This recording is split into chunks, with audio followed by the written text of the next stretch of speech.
நாங்கெல்லாம் சேர்ந்து பாலச்சந்திரோட புது புது அர்த்தம் பார்க்க போறது புது புது அர்த்தங்கள். நான் இப்ப பார்த்தது புது புது அனர்த்தங்கள்.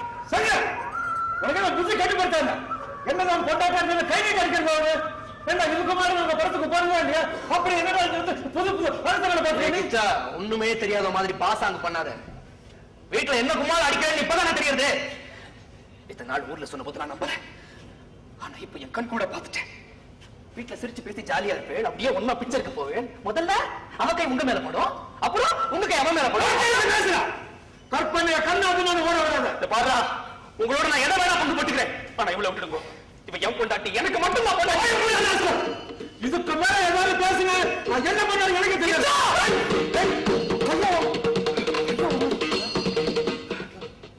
அண்ணனாயிட்டேன்னு பார்த்துட்டு இருக்க மரியாதையை காப்பாத்திக்கோ. எங்க ரெண்டு பேரும் சம்பந்தப்படுத்தி பேசுங்க. உனக்கு ஏன் மரியாதை? ஒண்ணே அண்ணா அண்ணா இங்க வாங்கணும். என்னன்னா நீங்களும் நிதானத்தை எழுந்தா எப்படி? இல்ல என்ன சங்கர் ஏதோ குழப்பத்துல இருக்கான்னு நினைக்கிறேன்.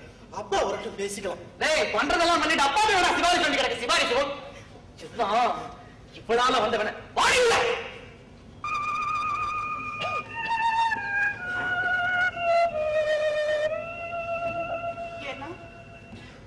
இன்னைக்கு என்ன ஆச்சு உங்களுக்கு?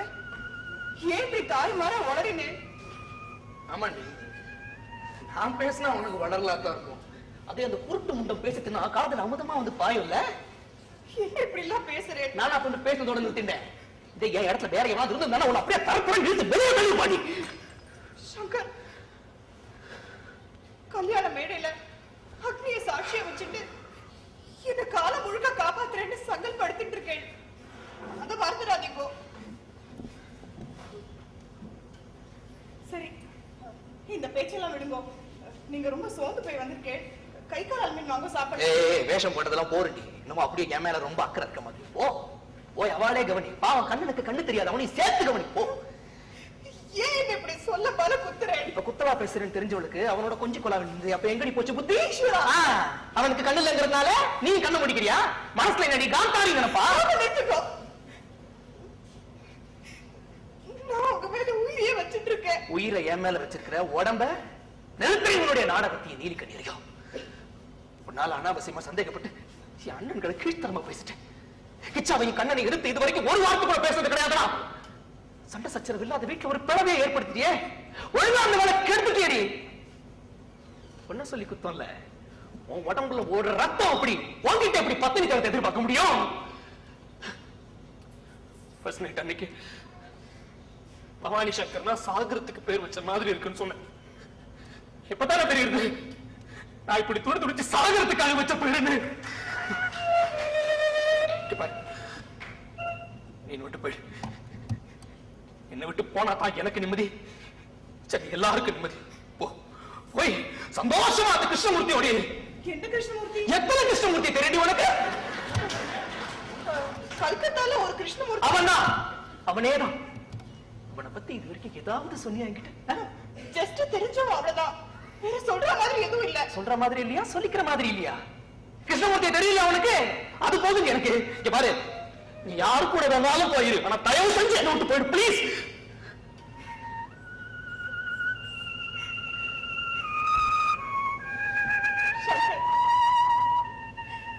நீங்க மனசுல என்னெல்லாம் நினைச்சிட்டு இப்படி எல்லாம் பேசுறேன்னு எனக்கு புரியல. ஃபர்ஸ்ட் நைட் அன்னைக்கு எந்த வித சலனமும் இல்லாம பரிபூர்ணமா என்ன ஏத்துக்கிறேன்னு சொன்னப்போ என்னை விட அதிர்ஷ்டசாலி ஒருத்தர் இருக்க முடியாதுன்னு நினைச்சேன். நீங்க ஒரு அவதார புருஷனா எனக்கு தெரிஞ்சேன். காலம் முழுக்க துணை இருப்பேன்னு திடமா நம்பினேன். உங்க மனசு போடக்கூடாதுன்னு எனக்கு இஷ்டம் இல்லாம என்னையே நான் மாத்திட்டேன். ஆனா இப்ப என்னையே ஏமாத்திட்டேன்னு தோன்றது. எப்ப நாங்க கூட இருக்க கூடாதுன்னு உங்களுக்கு தோணிடுதோம், அதுக்கப்புறம் கட்டாயப்படுத்தி வேண்டாம் வெறுப்பா நான் இருக்க தயாராக. சட்டப்பூர்வமாவே உங்களை விட்டு நான் பிரிஞ்சுடுறேன். ஆனா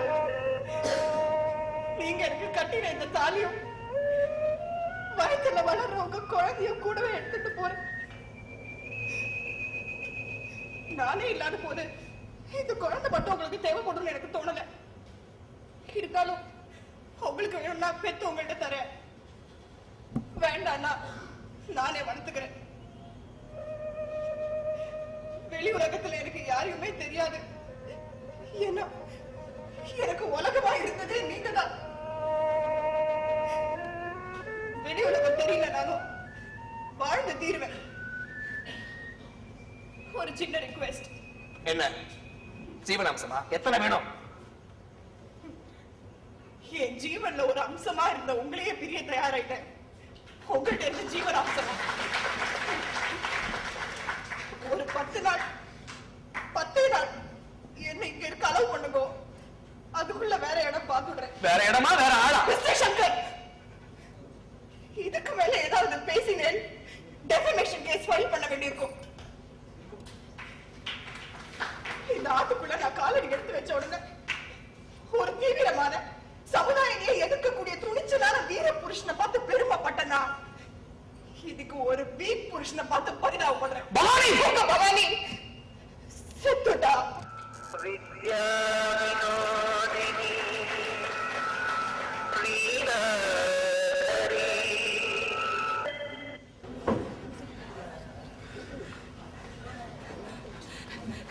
அப்பா, ஏதாவது தகவல் தெரிஞ்சதாப்பா? அசிஸ்டன்ட் கமிஷனர் என்னதான் சொன்னார்? தேடிட்டு இருக்காளாம். ஏதாவது தகவல் தெரிஞ்சா சொல்றேன். பட்ட காலிலேயே படும் கெட்ட குடியை கெடுங்கிற மாதிரி சந்தோஷமா இருந்த குடும்பத்துல ஒண்ணு மாத்தி ஒண்ணு என்னெல்லாம் நடந்துச்சுமா. ஒரு துண்டு கடுதாசில நான் வீட்டை விட்டு போறேன், என்னை யாருமே தேட வேண்டாம்னு 2 வருடம் எழுதி வச்சுட்டு கிச்சா இப்படி மாயமா மறைஞ்சு போயிடுவார் யாருமா நினைச்சா. எல்லாம் போன ஜென்மத்துல நான் பட்டினு பாவம்மா, பாவம். நீங்க செஞ்ச பாவம் இல்லப்பா, எல்லாம் ஏன் போராத காலம். என்னைக்கு அவ கழுத்துல தாலி கட்டினோ அன்னைக்கு இந்த வீட்டுக்கு ஒரு சாபக்கேடு வந்துருத்தேன். நடந்ததெல்லாம் சகிச்சுக்க முடியாம தான் கிச்சா இந்த வீட்டு விட்டு போயிருக்கணும். அப்பா, உங்க கடைசி பிள்ளை சொல்றது தப்பு. தன்னை இவ்வளவு தூரம் கேவலமா பேசுனதுக்கு அப்புறம் இவ மூஞ்சிலே முழிக்க கூடாதுன்னு அண்ணா இந்த முடிவு எடுத்திருப்ப. சங்கருக்கு அன்னைக்கு இருந்த மனநிலையில ஏதோ வளரிட்டேன். பெரியவாளான நாம தானே புரிஞ்சுட்டு புத்தி சொல்லணும். அதை விட்டு வீட்டை விட்டு ஓடினா என்ன பார்த்தோம். இப்ப எல்லாருக்கும் எவ்வளவு வேதனையா இருக்கு. எனக்கு நினைச்சால அழுக. மண்ணி, உங்களுக்கு எப்படி ஆறுதல் சொல்றதுன்னு எனக்கு தெரியல. இருந்தாலும் எனக்கு இப்பவும் என்ன தோன்றதுன்னா, இவ இந்த வீட்டை விட்டு போயிட்டாங்கிற செய்தி தெரிஞ்ச உடனே கிச்சா கண்டிப்பா திரும்பி வந்துடும். நீங்க மனசு தளர விட்டுறாதீங்க.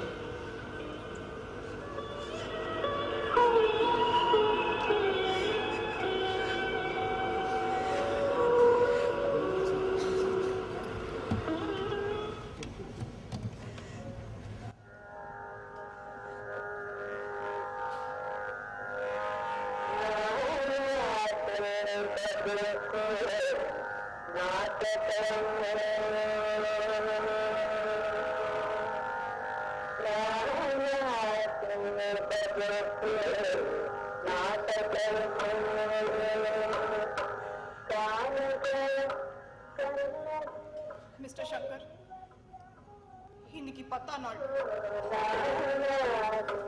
ஐ மீன், இன்னையோட 10 நாள் முடியாது. சொன்னபடி வீட்டை விட்டு போறேன். இனிமே உங்களுக்கு யாராலையும் எந்த பிரச்சனையும் இல்லை. சந்தோஷமா இருப்பேங்கிறதுல சந்தேகமே இல்லை. அந்த சந்தோஷம் உங்களுக்கு கிடைக்க ஒரு நிம்மதி இல்ல. சந்தோஷமா போறேன்.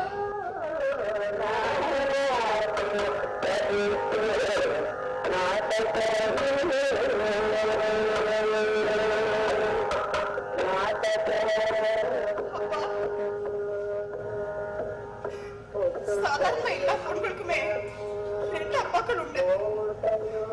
ஒரு நாட்டுல இருக்கிறவரே பெத்த அப்பா கல்யாணம் பண்ணிட்டு வருஷத்துக்கு போனப்புறம் கணவரோட அப்பா தான் அவளுக்கும் அப்பா. ஆனா ஏன் அதிர்ஷ்டம், 2 பேருமே என்னை ஏமாத்திட்டாங்க. பெத்தவர் ஓடிட்டார், பாதுகாக்க வேண்டியவர் ஒதுக்கிட்டார். எப்படியோ என்ன ஒதுக்குறதுனால அவங்களுக்கு எல்லாம் சந்தோஷம்னா அந்த சந்தோஷம் உங்களுக்கு கிடைக்குங்கிற நிம்மதியில சந்தோஷமா போறேன்.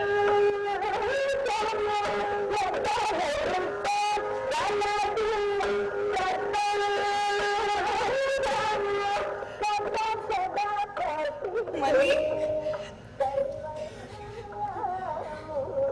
நீங்க என்ன பத்தி என்னதான் நினைச்சிட்டு இருந்தாலும் எனக்கு நீங்க மன்னிதான். சங்கர் உங்களை அம்மாவா நினைச்சிட்டு இருக்கும் போது உங்க புருஷனை நான் என்னவா நினைச்சிட்டு இருக்கேன்னு சொல்ல வேண்டிய அவசியம் நிஜமாவே இப்ப வருத்தப்படுறேன்னா அது உங்களுக்கு ஆதான். உங்களை இந்த நிலைமையில விட்டுட்டு போன அண்ணாவை என்னால என்னைக்குமே மன்னிக்க முடியாது. சீக்கிரமா திரும்பி வந்துடணும்னு ஆட்டவட்ட ஆத்மார்த்தமா வேண்டிக்கிறேன். நான் இந்த வீட்டை விட்டு போனாதான் உங்க பிரச்சனை எல்லாம் தீரும்னா நான் ஒரு பிரச்சனையா இல்லாம பிரச்சனையை என் கூட எடுத்துட்டு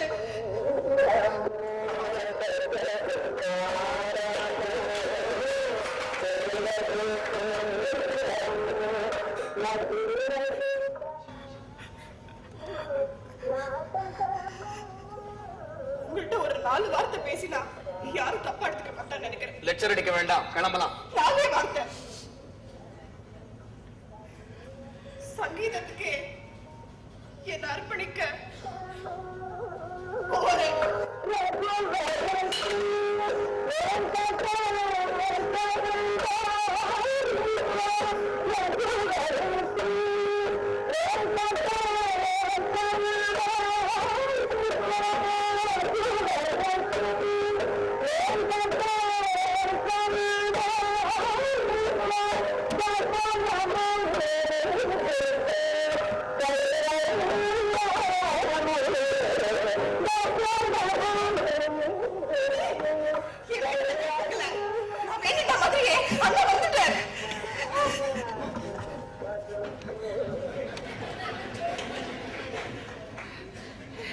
என்ன அப்படி அதிசயமா பாக்குறேன்? அடிப்படையில இருக்க வேண்டிய அல்ட்ரா மாடர்னா இருக்கானே, எனக்கு எப்படி இருக்க தெரியும்? என்ன துண்டு கெடுதா செய்து வச்சுட்டு எங்கடா மாயமா மறைச்சு போயிட்டேன். சொல்றேன் மணி, இனிமே உங்க எல்லாரோட பிரச்சனை, கவலை, வருத்தம் எல்லாமே தீர்ந்துட்டோம். எங்க அண்ணாவை பார்க்காம போயிடுவேன்னு நினைச்சிட்டு இருந்தேன். அவரையே பார்த்துட்டேன். இத்தனை உயர்ந்த குடும்பத்தை விட்டு போறேனேன்னு வருத்தமா தான் இருக்கு. என்ன நினைச்சு வருத்தப்பட்டுக்கிறேன். அந்த வருத்தத்தோடே போறேன். என்னடா சொல்றேன்? உள்ள போன்னு சொல்றேன். நான் முடிக்கிற வரைக்கும் யாரும் குறுக்க பேசக்கூடாது. அப்பா கருத்தது அந்த வீட்டுல நான் பெரியவங்க ஞாபகத்துல இருக்கணும். பவானி, ஒரு ரூமுக்கு போ. நான் சொல்றேன், நீ உள்ள போங்க.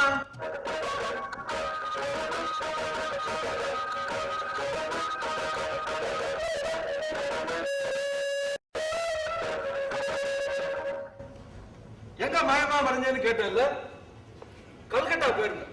கல்கட்டாவா? ஆமா, கல்கட்டாவே தான். அங்க கிருஷ்ணமூர்த்திய பார்த்தேன். கிருஷ்ணமூர்த்தி பவானிய விரும்பி இருந்தான். அது நிஜம். அப்ப நான் சொன்னதெல்லாம் சரிதானே? அது வரைக்கும் தான் நிஜம்.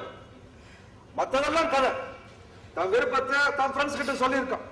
இதை கேள்விப்பட்ட அந்த சமுதாய அயோக்கி அதுக்கு கண்ணு காது மூக்கெல்லாம் வச்சு ஒரு சக்கர விகிதத்தை ஏற்படுத்தினோம்.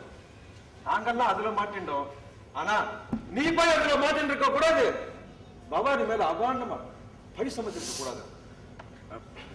நீ சொல்றது எல்லாத்தையும் எப்படி நம்புறது? அந்த கிருஷ்ணமூர்த்தி அழைச்சிட்டு வந்திருக்கியா? சங்கர், நான் உன்னோட அண்ணன். உன்னால அக்காவோட நம்புறியா? நம்புறேன். அப்போ எதையும் நம்பு. நான் நல்லா கான்வென்ட் பண்ணதுக்கு அப்புறம் ஒரு சில முடிவுகள் எடுத்திருக்கேன். முதலாவது நான் இனிமே இந்த வீட்டுல இருக்க போறது ஐ மீன் வீட்டோட அறிஞ்சு கிடக்க போறது இல்ல. இந்த வீட்டையும் கண்ணனையும் பார்த்துக்க வேண்டிய பொறுப்பை பவானி கிட்ட ஒப்படைக்க போறேன். இந்த வீட்டு பொறுப்பை பவானிட்ட ஒப்படைக்க போறல அப்படின்னா நீ தாராளமா இந்த வீட்டை விட்டு போகலாம். நீ இங்க இருக்கணும்னா எனக்கு கட்டுப்பட்டே ஆகணும். நாளையில இருந்து நீ சமைக்கிற, நான் சாப்பிடுறேன். ஓடி உள்ள ஓடி உள்ள.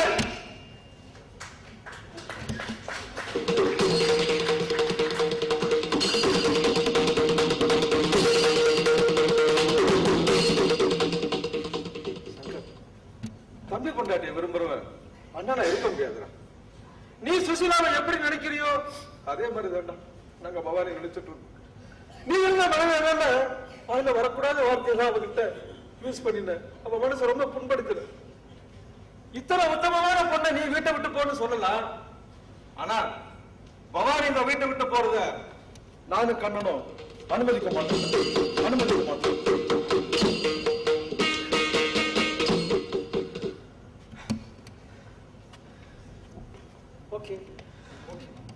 நான் இவ்வளவு சொல்லி உனக்கு நம்பிக்கை வரலையா?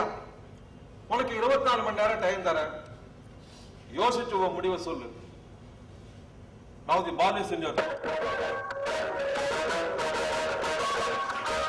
என்ன சங்கர், பழசெல்லாம் ஞாபகம் வந்ததா?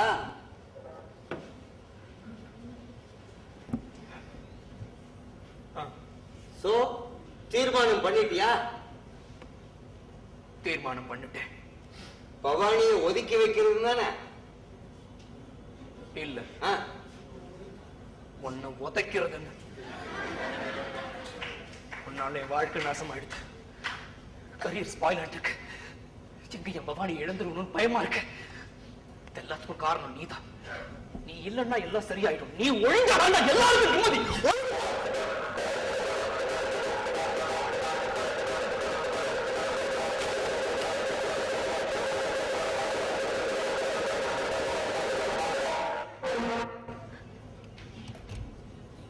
பவானி, பவானி என்ன மன்னிச்சிருமா? அப்ப இருந்த மனநிலையில எல்லாரும் சொன்னதையும் நம்பினேன். நிதானமா ரீகலெக்ட் பண்ணி பார்த்தாதான் எல்லாம் தெளிவா தெரியும். அவசரப்பட்டு சமுதாயத்துக்கு அடிமைப்பட்டு ஒன்னே இழக்கிறதா இருந்தது. பவானி, பவானி என்னை ஏத்துக்கோ பிளீஸ்.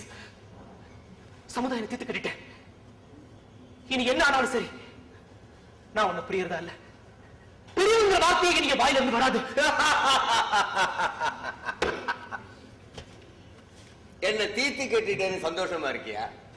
நீ என்ன கீச்சா கண்ணா இன்னும் எத்தனை பேர் சொன்னாலும் என்ன அழிக்கவே முடியாது. நான் சாகா வரம்பற்ற சிரஞ்சீவி.